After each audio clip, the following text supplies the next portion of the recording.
Shalom Bapak Ibu yang berkati Tuhan. Apa kabarnya hari ini? Kita berdoa supaya kita tetap senantiasa diberkati oleh Tuhan, senantiasa menjadi berkat bagi banyak orang. Firman Tuhan hari ini terambil dari Kejadian pasal yang ke-50 ayat 15 sampai 21. Namun saya tidak akan bacanya secara keseluruhan. Bapak Ibu berkati Tuhan, dari teks yang akan kita renungkan hari ini, saya memberikan judul Menjadi Orang yang Hebat. Sekali lagi, menjadi orang yang hebat. Menurut Bapak Ibu, apa sih itu menjadi orang yang hebat? Atau apa alasan kita mau menjadi orang yang hebat? Mungkin kita memiliki pendapat masing-masing. Ketika kita mendengarkan kata hebat, mungkin yang pertama kali kita bayangkan adalah orang yang memiliki kekayaan yang sangat banyak. Orang yang terkaya di dunia adalah orang hebat. Atau orang yang memiliki followers di Instagram berjuta-juta, itu adalah orang yang hebat.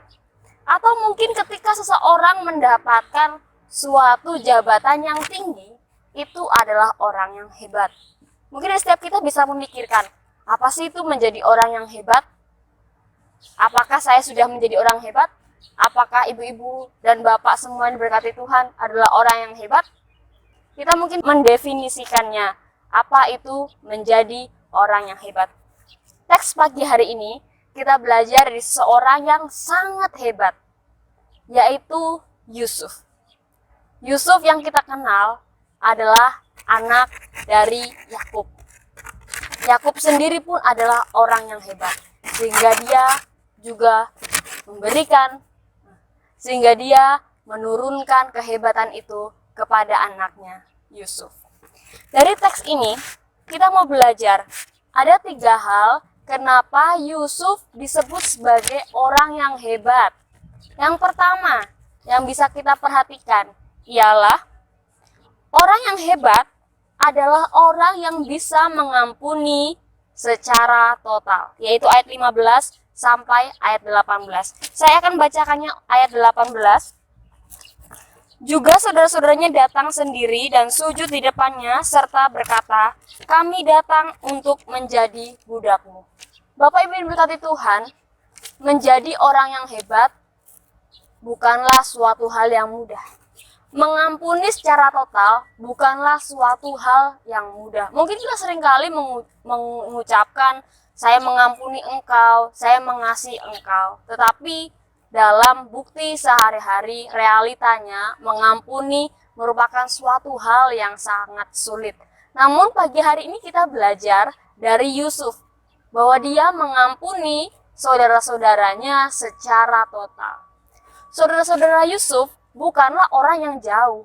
Mereka adalah orang yang dekat dengan Yusuf. Tetapi orang yang dekat itu bisa menyakiti kita, bisa mengkhianati kita. Kalau kita flashback, lihat bagaimana kehidupan Yusuf sebelumnya.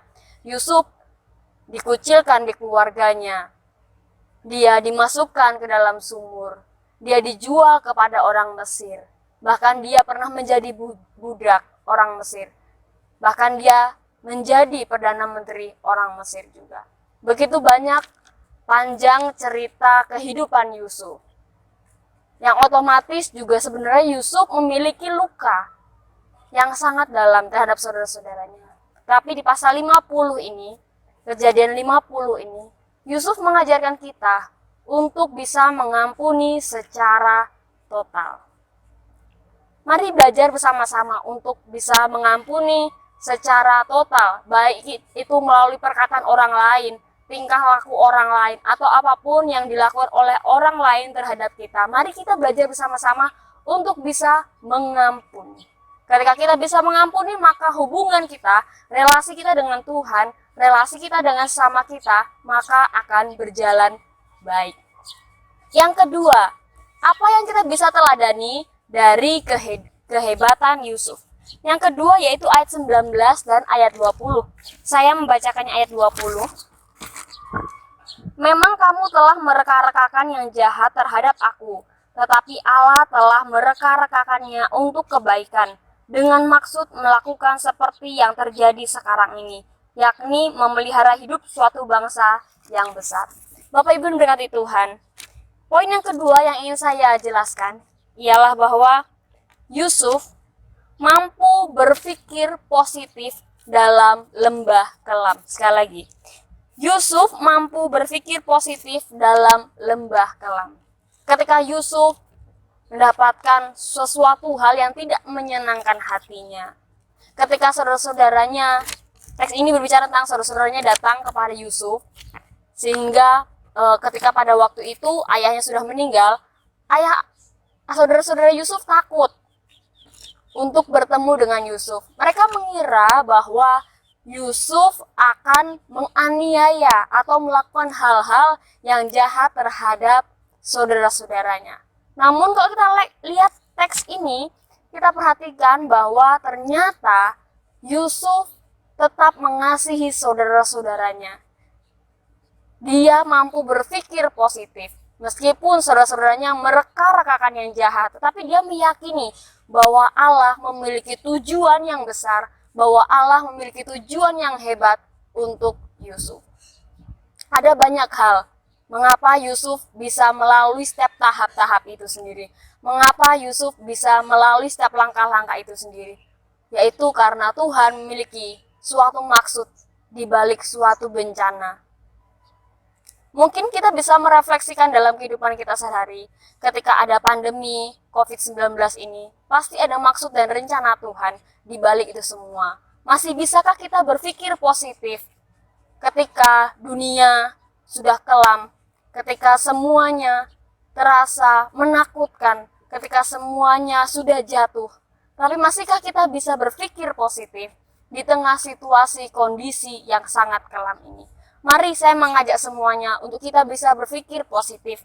Mari kita melihat ada rencana Tuhan ketika Tuhan memberikan suatu ujian kepada kita supaya kita bisa naik ke suatu level yang lebih tinggi. Sehingga kita bisa merasakan bahwa Tuhan memiliki rencana yang indah. Sehingga kita semakin mendekatkan diri kepada Tuhan. Sehingga hidup kita boleh berkenan di hati Tuhan. Yang terakhir, yang ketiga, kenapa Yusuf bisa dikatakan sebagai orang yang hebat? Yang ketiga yaitu ayat 21.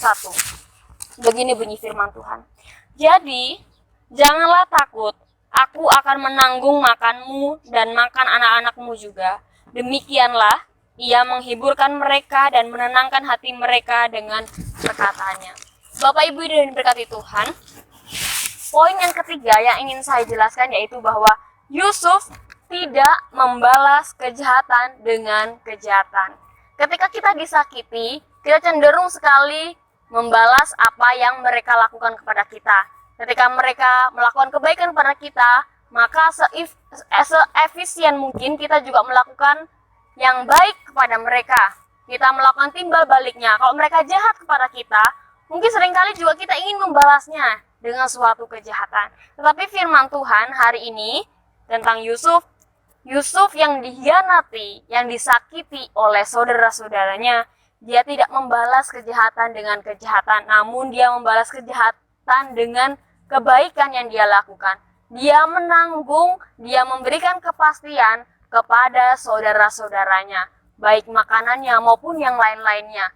Yusuf bersedia menanggungnya. Artinya, Yusuf di tengah situasi yang kelam, dia tetap bisa menjadi berkat untuk banyak orang.